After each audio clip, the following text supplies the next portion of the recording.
हजरात मोहतरम, देखें कि अल्लाह के नेक बंदों का क्या हाल था। वो अल्लाह रब्बुल इज़्ज़त से किस कदर खौफ खाते थे और अल्लाह रब्बुल इज़्ज़त के अजाब से किस कदर डरते थे। हजरत मंसूर बिन अम्मार रदियल्लाहु ताला अन्हु फरमाते हैं कि मैंने हज किया और उसी सफ़र के दौरान कूफा के एक सराय में मैं ठहर गया।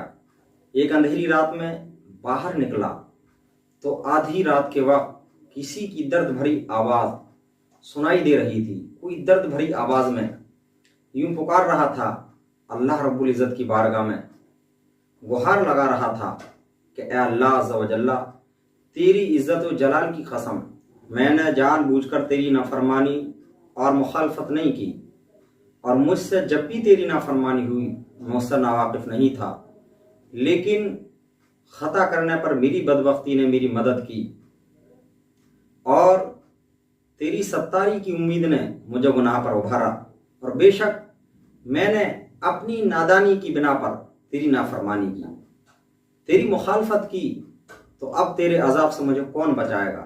अगर तूने मुझे अपनी रहमत, अपनी इनायत और अपनी बख्शिश की रस्सी से दूर कर लिया तो मैं किसकी रस्सी को थामूंगा। जब वो अपनी इस इल्तिजा से फारिग हुआ तो मैंने कुरान मजीद की ये आयत तिलावत की, कू अनफुसकुम व अहलीकुम नारा वक़ूदुहा अन्नास वल हिजारा अलैहा मलाइकतुन गिलाज़ुन शिदादुन ला यअसूनल्लाह मा अमरहुम व यफ़अलूना मा युमरून। बेशक अपनी जानों और अपने घर वालों को उस आग से बचाओ जिसका ईंधन आदमी और पत्थर हैं। इस पर सख्ती करने वाले ताकतवर फरिश्ते मुकर्रर हैं जो अल्लाह के हुक्म इनकी नाफरमानी नहीं करते और वो वही करते हैं जो ना हुक्म दिया जाता है। हजरत अम्मार फरमाते हैं कि फिर उसके बाद मैंने एक शदीद हरकत सुनी और उसके बाद कोई आवाज़ सुनाई ना दी। मैं वहाँ से चला गया और दूसरे दिन अपने रहाइश गाह में लौटा तो देखा कि एक जनाजा रखा हुआ है। अल्लाह अकबर कबीरा। मैंने वहाँ मौजूद एक बूढ़ी खातून से मैयत के बारे में पूछा और मुझे जानती नहीं थी, मुझे पहचानती नहीं थी। उसने कहा कि रात के वक्त यहाँ से एक मर्द गुजरा और उस वक्त मेरा बेटा इबादत कर रहा था, उस वक्त मेरा बेटा नमाज पढ़ रहा था। उस आदमी ने कुरान मजीद की एक आयत पढ़ी जिसे सुन करके मेरी बेटी की रूह परवाज कर गई।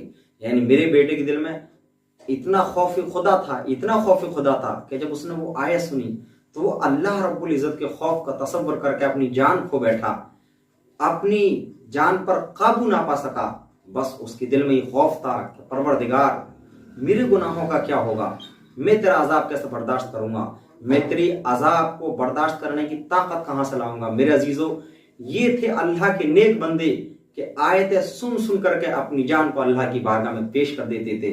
लेकिन आज हमारा आलम यह है, हम गुनाह पर गुनाह करते हैं, हम बुराइयों पर बुराइयां करते हैं, हम कुरान पाक पढ़ते हैं, सुनते भी हैं, लेकिन कुरान हमारे ऊपर जर्रा बराबर असर नहीं करता। वजह क्या है? वजह सिर्फ ये है कि हमने अपने दिलों से खौफ खुदा को निकाल रखा है। अगर काश हमारे दिल में अल्लाह का खौफ होता तो हमारा भी यही हाल होता, हम भी अल्लाह रब्बुल इज़्ज़त के अजाब से इसी तरह डरते जिस तरह का अल्लाह के नेक बंदे डरते थे। तो मेरे अजीजों, हमें ये चाहिए कि हम अल्लाह की बारगाह में तौबा और रुजू करें और उसके अजाब से डरें ताकि अल्लाह रब्बुल इज़्ज़त हमारे ऊपर रहम फरमाए।